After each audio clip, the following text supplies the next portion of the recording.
Hi everyone, this is our second lesson for creative writing where we're going to try and describe a setting. Now this video specifically is going to go through how to focus on your technical accuracy to improve it ahead of the English language exam. Now if you haven't done so already, please can you like and subscribe, it really does help us out when you do so. First thing I'd like to do then is if you have a look at the examples, I'd like to attempt the challenges that follow. So we're going to have three examples here. The first says the tree danced in the wind.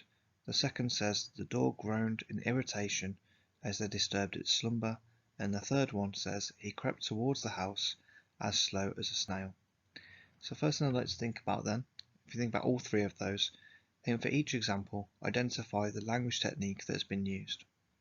For the super challenge, I want you to think which of these examples would you consider to be a cliche? And then for the mega challenge, I want you to think what is meant by crafting your writing. Now, if you're not too sure what we mean by this, don't worry, we'll go through it.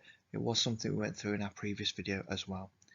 If you're also not sure what we mean when we say cliche, this is something that is unimaginative and overused, and something you definitely want to avoid when you're producing your creative writing. As feedback, check your answers against the ones below. So on the left hand side then we have our example sentences, and then in the middle we're going to have our technique, and then we're going to question, is this a cliche or not? So for the first one, the tree danced in the wind, it would be personification. Next, he crept towards the house as slow as a snail would be a simile, and the final one, the dog groaned in irritation as they disturbed its slumber, would be personification. So for the final column then, is this a cliche? So for the first one, yes, this one would class as cliche. It doesn't help to create effective imagery. This is a kind of thing that's overused quite commonly, and that's the kind of thing you really want to avoid when you're producing your writing. For the second one, yes, this is also a cliche. It does help to create some imagery and build suspense, but it's overused far too much. And the final one, no, the description is well crafted with varied vocabulary.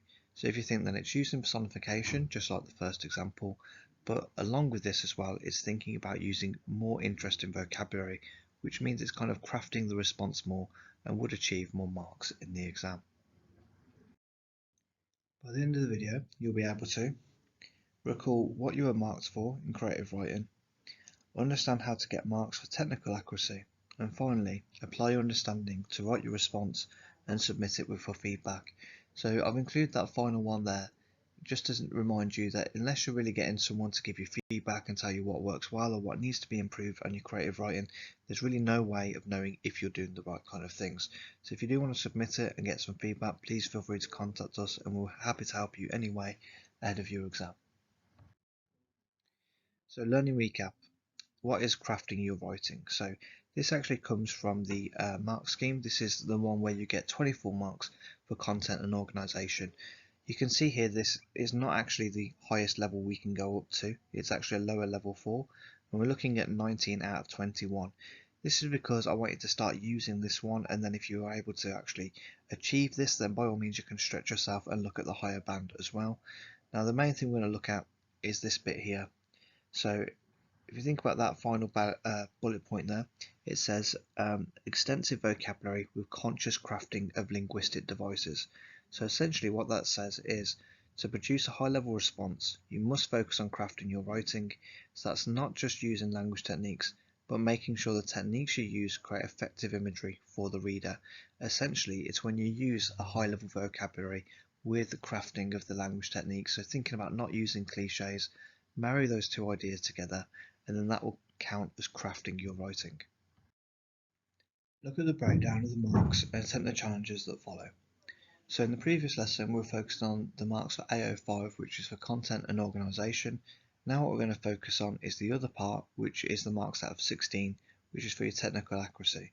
So again, we're not focusing necessarily on the largest amount of marks that are available. We're just looking at level 3 at the moment, 9 to 12 out of 16.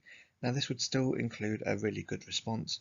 Now the difficulty when you look at something like this is that often they're phrased in a way that doesn't make a lot of sense. So if we think about the bottom bullet point, first of all, it says increasingly sophisticated use of vocabulary. So essentially we mean are you using the most intelligent words you can possibly use in your writing. For the next one, generally accurate spelling, including complex and irregular words. So this is an important point to note. When it says genuinely accurate spelling, if you get one or two words misspelt, you can still achieve a reasonable mark in your exam. It's about making sure that you can try and tackle some of the more complicated words as well. Then you've got things like use a range of sentence forms or effects, so making sure you're using short, compound and complex sentences. And then you've got things like a range of punctuation is used, mostly with success. Now each of these things we're going to try and address within this video, so please do watch it until the end. So first thing I'd like you to do is, can you rewrite the mark scheme so that it makes sense to you? Again, a lot of the time the way that the teachers phrase these aren't always the clearest way, so it's a good idea to put it in your own words. For the super challenge, complete the punctuation worksheet to recall the different forms of punctuation. Again, that's going to be included in the link below. Alternatively, you can always wait for the rest of the lesson where we go through it in more detail. And the final one, complete the worksheet on synonyms. This can help you improve vocabulary and spelling. Now again, we're going to go through that in a moment, but the link will be provided below if you want to access that for yourself. As feedback, check your answers against the ones below. So if you've managed to access the actual link within the video, then you can see on the left hand side we have our low level words and we have our synonyms on our right. If you want to pause the video here and go through it at your own time, please feel free to do so. I'm now going to go through them, or the ones that I came up with myself anyway. So for old, we have words like ancient, grizzled, decrepit, mature, senior, doddery, and vulnerable. For long, we have words like extended, lingering, endless, stretching, distance, and enduring. For scary, we have blood-curdling, horrifying, petrifying, formidable, daunting, unnerving, sinister, and eerie. For important, we have words like critical, crucial, essential, vital, necessary, and significant. For difficult, we have words like arduous, laborious, painstaking, strenuous, and grueling. And for dark, we have unilluminated, calamitous, cataclysmic, moonless, and lugubrious. For beautiful, we have words like exquisite, bewitching, magnificent, and because I'm an English teacher, I've thrown the word English there as well.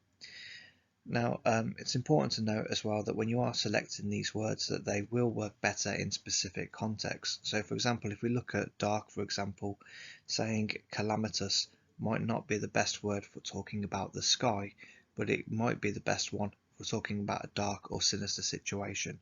So think about these words, think about the best ones that you could use, think about how difficult they are to spell as well, because you do get marked on your ability to spell these longer and more difficult words in your response as well. Look at the acronym below and attempt the challenges that follow. So now what we're going to do is we're just going to make sure that we can follow the appropriate structure in our creative writing. Now a good acronym to use to remember this is called TIP-TOP. So for the TI, that stands for time, the P stands for place, the TO stands for topic, and the P stands for person.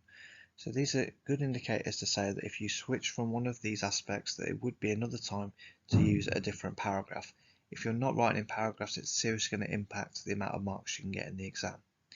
So a good thing to do would be to make sure that you can make a note of the key moments when you need to change paragraphs in your writing, and then try and think about what kind of other organisational features can be used to help structure your writing. So we're talking about things like your simple, compound and complex sentences. We're also thinking about discourse markers as well, and potentially think about your sentence starters. Are you starting it all the same way, or are you coming up with more imaginative ways to begin your sentences? Look at the punctuation pyramid and attempt the challenges that follow. So again, this is available if you click on the link that's given in the description. You'll be able to access all of this as well. So the punctuation pyramid, this is going to allow us to know what forms of punctuation we need to use to get a high mark. Okay, so the first thing we need to think about is the low level punctuation, which is the full stop at the top. Next we have a comma and a full stop. Then we have a full stop, a comma, a question mark and an exclamation mark. Now this one, so the third shape down, this is where I'd expect most people who are in year 7 or year 8 to be able to use. In order to get a higher mark at GCSE, you need to be using the punctuation in the next two columns. So the next one then, we've still got our same full stop, comma, question mark, exclamation mark, but now we also have ellipses, we have an apostrophe, and we have quotation marks. Next we've got all of the same again, but we've got a colon, a semicolon, brackets, and a dash or a hyphen. So when you have a look at these ones then, I'd like to think which of these levels would you consider to be basic punctuation. Think about how many of these do you use in your own writing, and then if you can, try and actually make sure you can define all forms of punctuation and that you know how to use it in your creative writing. Look at the creative writing response and attempt the challenges that follow. So I'm just going to read through the creative writing response now, and then you need to think about, first of all, where does the paragraph need to come in, and then secondly, where does the paragraph need to be punctuated, or is there more than one paragraph as well? Okay, so it says, the house dominated the landscape, looking like a stain on the once beautiful environment. There was a sinister sound of crows shrieking. The sound punctured the silence like a knife. The smell of rotten and decaying wood seemed to ooze out of every inch of the building. The once beautiful building looked decrepit and had broken windows that made it look like it hadn't been looked after. No one in their right mind would come to a place like this. One morning, after standing there alone for years, the house sensed a new presence. Someone was approaching. Finally, after years and years, someone was once again fortunate enough to enter the house and face the horrors that lay beyond the threshold. So you can probably tell by the way I had to read that out there, that because of the lack of punctuation, a lot of it doesn't really make sense. It also can be separated into two paragraphs as well, so try and have a think, where would you separate those things in there? If you want full access to this as well, the link will be included in the description below. Writing task. Look at the questions and attempt the challenges that follow. So the first one then, it says write a response based on the house on the A3 sheet, or write about a time when you were scared for your life. Now again, that one will also be included in the description if you want access to it.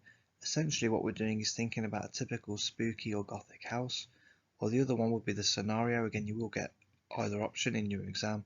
Writing about a time when you're scared for your life does fit in quite nicely with some of the adjectives we were looking at earlier.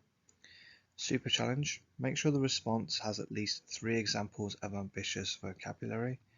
And the final one, the mega challenge. Can you try and use a range of ambitious vocabulary and punctuation to achieve a high grade in your response? Did you know, if you got to write in paragraphs, you can also go back and draw 2 vertical lines to show where your paragraph should have been. It is easy in the exam to make mistakes, and even though it is fairly obvious when you should do paragraphs at times, when you get in the exam, it can be easy to get stressed and to get caught up in your own head, and it is easily forgotten about. So don't worry about it too much. Remember, you can always go back and make that adjustment if you notice it. Now, in terms of our next lesson, we're going to be going over the following things. So we're going to think about how to structure your writing in more depth. We're going to understand how to engage the audience. And then finally, you're going to apply your understanding to write your next paragraph in your writing process. If you need any additional help or support, then new videos will be added every single week. Alternatively, leave us a like and subscribe and we'll get back to you as soon as you can. You can also visit our partner channel, Bookworm Teaching, for more lessons and guidance on all things English. Thanks ever so much for listening, guys, and all the best for your work and revision in the future. Bye bye.